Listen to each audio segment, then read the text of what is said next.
Bon, j'ai 5 minutes pour faire de toi un pro de l'interview. Si tu lances ton podcast, ta chaîne YouTube ou tes réseaux sociaux et que tu comptes interviewer des gens, il y a quelques bonnes pratiques à connaître pour éviter les blancs, les tunnels et passer pour un pro. Ça fait plus de 4 ans et demi que j'ai lancé mon podcast, Papille, pour les plus férus de pâtisserie, et j'ai réalisé pas moins de 280 interviews. Et oui, interviewer, ça s'apprend. Alors c'est parti, je te dis tout. Petite parenthèse, pour cette vidéo, on part du moment où tu as déjà contacté ton invité et que ta date d'interview est déjà prévue. Premièrement, trouver l'angle. Normalement, si tu as déjà le concept de ton émission ou de tes réseaux sociaux, tu l'as déjà un peu, cet angle. Maintenant, l'objectif, c'est de faire en sorte que l'interview s'inscrive dans cet angle-là. Elle doit servir ta promesse. Si tu as une émission sur les coulisses d'Internet, par exemple, tu ne vas pas interviewer X sur son rapport à la paternité.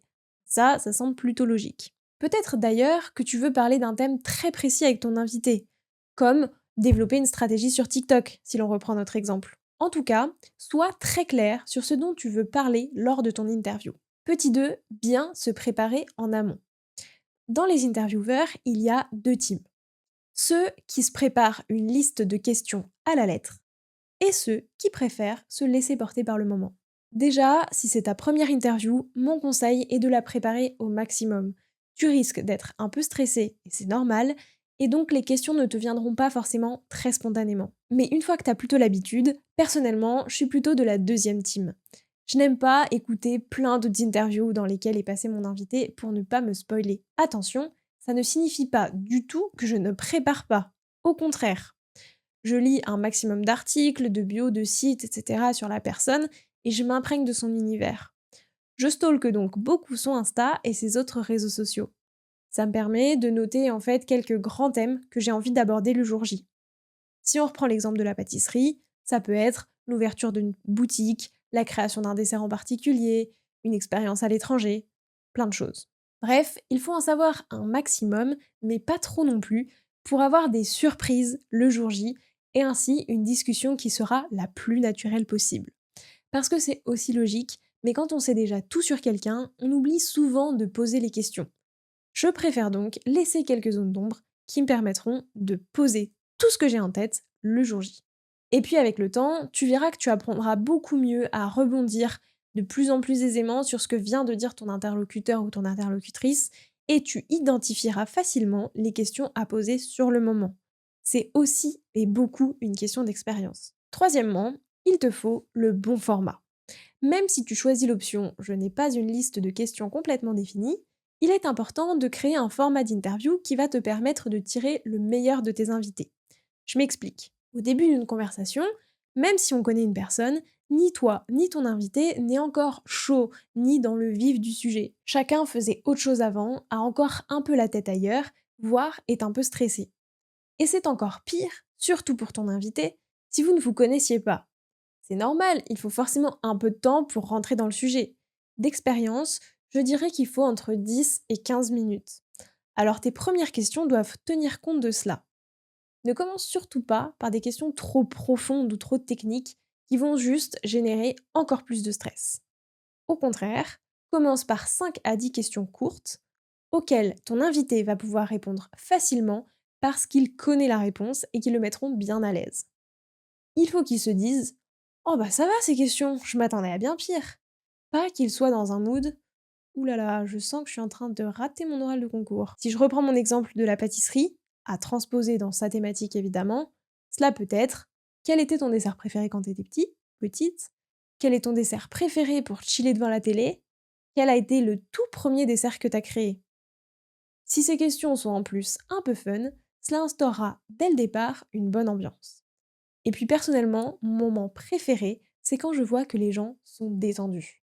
Souvent, ça s'accompagne du fait qu'ils commencent à parler avec leurs mains et à raconter bien plus de souvenirs. Et c'est génial. Attention, je te déconseille personnellement le peux-tu te présenter. Et ce, pour plusieurs raisons. Tu risques de te prendre un tunnel potentiel avec beaucoup d'infos, mais pas forcément toutes très pertinentes pour ton format. Un CV un peu long, en somme. Et finalement, beaucoup de gens ne savent pas vraiment exactement quoi dire quand on leur pose cette question. D'autant plus si tu le prends un peu de court et tu ne lui as pas demandé de le préparer en amont. Donc, si tu veux quand même commencer par une présentation de ton invité, fais-la toi-même. Comme ça, tu donnes le ton. Et tu peux simplement lui demander s'il veut ajouter d'autres éléments.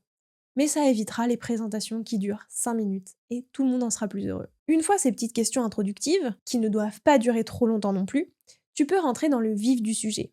Point bonus, les réponses à ces petites questions t'auront peut-être même donné des idées de sujets que tu vas ensuite creuser avec ton invité. Enfin, pour terminer, choisis de nouvelles petites questions rituelles. Des recommandations de livres, de restaurants, de films ou que sais-je. L'idée ici, c'est plus de faire redescendre le moment de la conversation. Et cela va aussi indiquer à ton auditeur et auditrice que la conversation touche à sa fin. Envoyer ces questions en amont, est-ce une bonne ou une mauvaise idée? Là encore, il y a deux écoles. Si tu veux parler d'un sujet très précis et très expert, tu peux faire le choix de bien le préparer en amont avec ton invité. Décider ensemble quels grands chiffres doivent être cités, les grands concepts à aborder, etc. Cela permettra d'être beaucoup plus efficace le jour J. Et puis, cela peut aussi rassurer ton interlocuteur et ton interlocutrice. Dans mon cas, comme j'aborde toujours des thèmes que mes invités vivent au quotidien, la création de desserts, les souvenirs d'enfance, j'ai fait le choix de ne jamais envoyer mes questions en amont, parce que j'aime le côté naturel et spontané de la conversation. Mais j'envoie évidemment les grands thèmes qui seront abordés. On est maintenant le jour J, quelques minutes avant ton interview. Sache que lorsque tu enregistres une interview, le temps que tu passes avec ton invité sera toujours plus long que le temps réel d'enregistrement. Ce ne sera jamais quelque chose de rapide. Pour te donner une petite idée, pour des interviews qui durent 45 minutes à 1 heure, je passe minimum 1h15, voire parfois 2 heures avec mes invités. Et c'est ce qui permet de passer un vrai bon moment. Juste avant, si vous ne vous êtes jamais vu, ce qui est souvent le cas, il faut d'abord faire connaissance, mettre tout le monde à l'aise, se présenter, expliquer le déroulé de l'enregistrement, demander si la personne n'a pas de questions, etc. N'oublie pas que si toi tu sais très bien où tu vas, ce n'est pas le cas de ton invité. Et si des fois tu seras avec des personnes très à l'aise, tu peux aussi rencontrer des personnalités bien plus introverties ou qui n'ont tout simplement jamais fait d'interview. Alors ton rôle pour une interview pro et réussie, c'est de les faire se sentir le plus en confiance possible. C'est comme ça qu'ils diront les choses les plus intéressantes. Pendant l'interview, ton rôle d'intervieweur, c'est d'être à l'écoute. Comme je te l'ai dit, une bonne interview, c'est une conversation qui paraît naturelle. On se répond, on rebondit, on s'écoute. Et si tu restes fixé sur la prochaine question que tu veux poser, tu risques de ne pas rebondir sur un sujet qui pourrait pourtant être très intéressant. Il faut donc une écoute active. Petit aparté pour parler des interviews compliquées. Parce qu'évidemment, dans cette vidéo, je ne vais pas te parler de celles qui se déroulent comme dans un rêve. Il y a deux cas de figure. Ceux qui parlent trop. Si c'est intéressant, ne coupe évidemment pas la parole. Mais essaie quand même d'apporter du rythme. C'est toi le maître du temps de ton interview.